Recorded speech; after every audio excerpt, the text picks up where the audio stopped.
વિદ્યાર્થી મિત્રો એનવીકે સ્ટડી ઝોનમાં આપ સર્વેનું હાર્દિક સ્વાગત છે। આજે આપણે જે વિકાસ પરીક્ષા લક્ષી અસાઇનમેન્ટ ધોરણ 9 ની આવી છે એમાં વિજ્ઞાન વિષયમાં સેક્શન બી નું પ્રકરણ નંબર 1 નું સોલ્યુશન આજે આપણે જોઈશું। ચાલો એમાં સેક્શન બી માં કુલ પ્રશ્ન નંબર 1 થી 15 સેક્શન એમાં હશે, 16 થી 24 સેક્શન બી માં હોય। એમાં કોઈ પણ 6 પ્રશ્નો લખવાના હશે જે બી તમને આવડે છે। તો તેમાં પ્રકરણ 1 ના જેટલા પણ આઈએમપી પ્રશ્ન છે એની ચર્ચા આપણે કરીએ। પહેલો પ્રશ્ન, દ્રવ્ય એટલે શું? ઉદાહરણ આપો।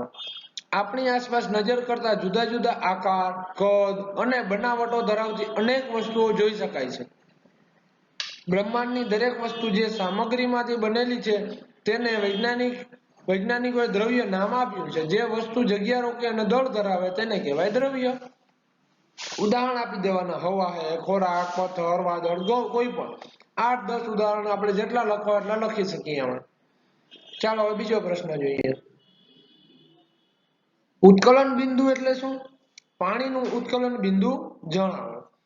જે તાપમાને વાતાવરણીય દબાણ હેઠળ પ્રવાહી એ ઉકળવા માંડે અથવા ઉકળવા લાગે તેને કહેવાય તે તાપમાનને તે પ્રવાહીનું ઉત્કલન બિંદુ અથવા તો ઇંગ્લિશમાં કહેવાય બોઇલિંગ પોઈન્ટ।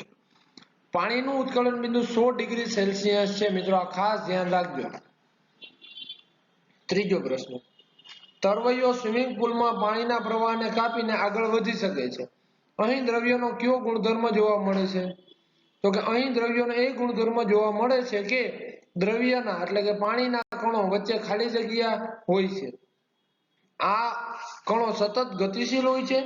તરવૈયો બળ લગાવીને આ કણો વચ્ચે રહેલા આકર્ષણ બળને દૂર કરી શકે છે અને તે આગળ વધી શકે છે। આ થઈ ગયો મિત્રો આનો જવાબ। ચોથો પ્રશ્ન, નીચેનાને વધતી જતી ઘનતાના આધારે આપણે જોવાના છે। વધતી જતી એટલે કે ચડતા ક્રમમાં ગોઠવવાના। એટલે સૌથી પહેલા તો જેની ઘનતા સૌથી ઓછી હોય એ લખવાનું, પછી જેની ઘનતા મોટી હોય એ લખવાનું। તો સૌથી પહેલા આપણે જોવાનું સૌથી ઓછી ઘનતા મિત્રો હવાની હોય, એટલા માટે જ આપણે વ્યવહારિક ઉદાહરણમાં એની ઘનતા આપણે 1 લઈ લઈએ છીએ। પછી ચીમનીમાંથી નીકળતો ધુમાડો એની થોડીક ઘનતા હવા કરતા વધારે હોય, એનાથી રૂની વધુ હોય, એના કરતા પાણીની, એનાથી વધુ મધની, એનાથી વધુ ચોકની અને સૌથી વધારે આપેલા એમાંથી સૌથી વધુ કેની હોય? લોખંડની। ક્વેશ્ચન નંબર 5, નીચે દર્શાવેલ તાપમાનને કેલ્વિન માપક્રમમાં ફેરવો। કેલ્વિનમાં મિત્રો ફેરવવાના, સેલ્સિયસમાં આપેલા છે। સેલ્સિયસમાંથી કેલ્વિનમાં ફેરવવા હોય તો એમાં 273 ખાલી ઉમેરી દેવાના, એ થઈ ગયો કેલ્વિનમાં માપક્રમ। તો 250 છે તો 273 વત્તા 250, હવે એકમ આવશે કેલ્વિન।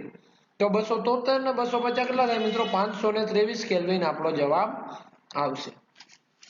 એવી જ રીતે બીજો 100 ડિગ્રી સેલ્સિયસ, તો 100 ડિગ્રી સેલ્સિયસ ને કેલ્વિનમાં ફેરવવો હોય તો 273 વત્તા 100 કેલ્વિન બરાબર 373 કેલ્વિન।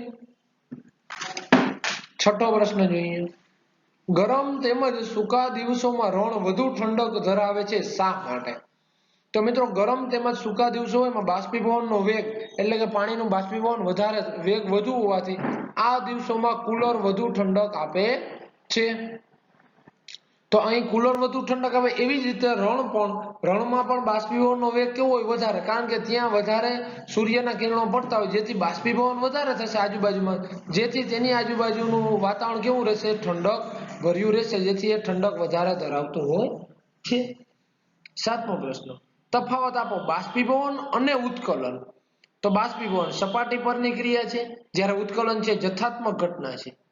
જ્યારે બાષ્પીભવન ધીમી પ્રક્રિયા છે, જ્યારે ઉત્કલન છે એ ઝડપી પ્રક્રિયા છે। દરેક તાપમાને થઈ શકે બાષ્પીભવન, કોઈ પણ 1 ડિગ્રી સેલ્સિયસ હોય, 5 હોય, 50 હોય કે 500 ડિગ્રી બધામાં એનું બાષ્પીભવન થઈ શકે। જ્યારે ઉત્કલન એ ચોક્કસ તાપમાને થઈ શકે છે। જેવો આપણે પહેલો પ્રશ્ન જોયો તો કે પાણીનું ઉત્કલન બિંદુ કેટલું? તો કે 100 ડિગ્રી સેલ્સિયસ, જે તેમાં 99 ડિગ્રી સેલ્સિયસે પણ પાણીનું ઉત્કલન થશે નહીં, એટલે કે તે એકદમ પ્રવાહીમાંથી પરપોટા બોલવા મળશે નહીં। આઠમો પ્રશ્ન, અને આ ચેપ્ટરનો સેક્શન બી નો એટલે 2 માર્કનો છેલ્લો પ્રશ્ન, વૈજ્ઞાનિક કારણ આપો। ઘનની સાપેક્ષે પ્રવાહીનો પ્રસરણ દર વધુ હોય છે। પ્રવાહી અવસ્થામાં દ્રવ્યના કણો સ્વતંત્ર રૂપે ગતિ કરે છે, અને ઘનની સાપેક્ષે પ્રવાહીના કણો વચ્ચે ખાલી અવકાશ વધુ હોય છે. એટલે કે ઘનની સાપેક્ષે પ્રવાહીના કણો વધુ દ્રઢ ન હોવાથી છૂટાછવાયેલા ગોઠવાયેલા હોય છે. આથી ઘનની સાપેક્ષે પ્રવાહીનો પ્રસરણ દર વધુ હોય છે. મિત્રો અહીં આપણે ચેપ્ટર નંબર 1 ના સેક્શન બી ના જેટલા પણ આઈએમપી પ્રશ્નો એટલે કે અસાઇનમેન્ટના આપેલા છે એનું સોલ્યુશન અહીં સંપૂર્ણ પૂર્ણ થાય છે. હવે નેક્સ્ટ વિડીયોમાં ચેપ્ટર નંબર 2 અને આગળના જેટલા પણ ચેપ્ટર હશે એટલે એક પછી એક વિડીયો આપણા આ જ ચેનલમાં અપલોડ થતો રહેશે. જો આપણે આ ચેનલને સબસ્ક્રાઇબ ના કરી હોય તો ચેનલને સબસ્ક્રાઇબ કરજો, લાઈક અને શેર કરજો. ત્યારબાદ આપણે જો તમે WhatsApp ગ્રુપમાં જોડાવા માંગતો તો ધોરણ 9 નું WhatsApp ગ્રુપ છે તો WhatsApp નંબર 7862884436 આ WhatsApp ઉપર હાઈ કરી અને ધોરણ 9 એવું લખીને મોકલી દેજો જેથી તમને એ ગ્રુપમાં અમે એડ કરી દેશું. જો તમને વિડીયો સારો લાગ્યો હોય, કંઈક હેલ્પફુલ થાય એવો લાગ્યો હોય તો જરૂરથી કોમેન્ટમાં જણાવજો કે તમને વિડીયો કેવો લાગ્યો અને ટૂંક જ સમયમાં વિજ્ઞાનના તમામ સામાજિક વિજ્ઞાન, ઇંગ્લિશ અને ગણિત તમામ વિડીયો અસાઇનમેન્ટના સોલ્યુશન આપણે આ ચેનલમાં અપલોડ કરશું. Thank you.